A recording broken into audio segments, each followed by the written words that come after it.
If there was a way to treat your sewage all in your own yard, would you do it? How about if I told you that it might be cheaper and ecologically friendlier than the sewers of today?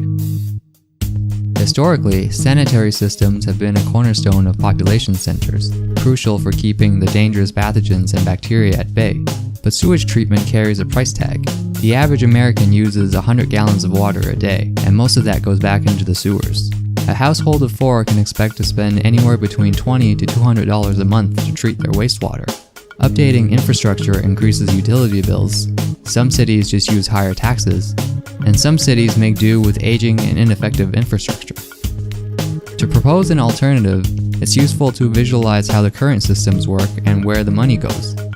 Of the 100 gallons per person of sewage, 28 flushes the toilet, 22 washes clothes, 20 goes to the sewers, 16 to sinks, and 14 is lost to leakage, mostly from toilets. If your city uses an old combined sewage and stormwater system, all the runoff from your roof, yard, and road also enters the mix. So where does that all go? Well, if you're not connected to the sewer main, you probably have a septic tank. The solid waste gets vacuumed up and trucked away, and the liquid leaches out into a field. Otherwise, sewer pipes move your sewage to a central treatment plant, which also treats the septic sewage. If your city's infrastructure is failing or overwhelmed, your sewage might dump straight into lakes and rivers, which isn't ideal. Depending on the treatment plant, the sewage can be reused as a mixture of agricultural irrigation, replenishment for rivers and lakes, or potable water, as well as biosolids and fertilizer. All of this is costly and resource intensive to build, run, and maintain. So what if you can start over from scratch, treat your waste on-site for less, and at a much smaller ecological footprint? Maybe some modifications to your plumbing in your yard is all you need to treat your wastewater. Instead of being unwanted garbage, maybe your sewage becomes a resource that can be parlayed into a beautiful landscape and food on the table. To do this, each type of waste should be treated separately, not as a whole. Water from your sinks and laundry should be filtered for solid waste and cleaned with a constructed wetland.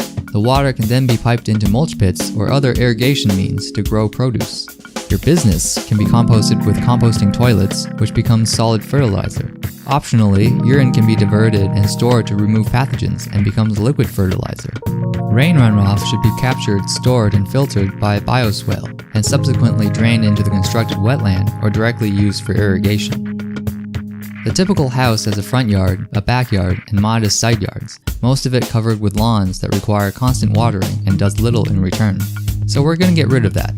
To capture all the runoff from your property as well as the road in front of it, the bioswale should be in the front yard. The plumbing should be revised to pipe the wastewater directly into the backyard, where it can go through a filter and then the constructed wetland. The clean water can then pipe into garden areas. Now clearly, this basic system won't work everywhere. In colder climates, you may need a greenhouse to keep the plants alive. A seasonal storage tank can also offset the winter months where the bioswale and the wetland won't be quite as effective. Where space is limited, rooftops are available. Artificially lit wetlands indoors can also work. In dense downtown cores, it may not be feasible at all to treat wastewater on site, where it'd be best to keep a centralized system. But much of America is car-centric and suburban, where yards are plentiful and underused. With 2 composting toilets, some basic landscaping materials, plumbing supplies, and biodegradable soaps, you can implement the basic system yourself for around $5,250. In Atlanta, where sewage is roughly $200 a month, the system pays itself back in less than 2.5 years.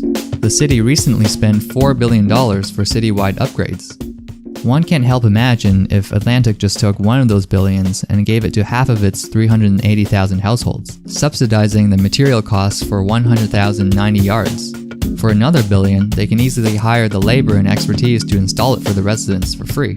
All the pipes and pumps servicing those areas and the treatment plant capacity can be saved for future growth or decommissioned to save billions in the long term. We're all looking for ways to cut public spending, so why not this?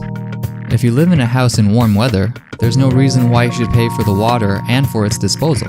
By offloading the responsibility of wastewater treatment to the individual, you stand to save money in the long run, improve the biodiversity of local environments, and add resilience to the food supply.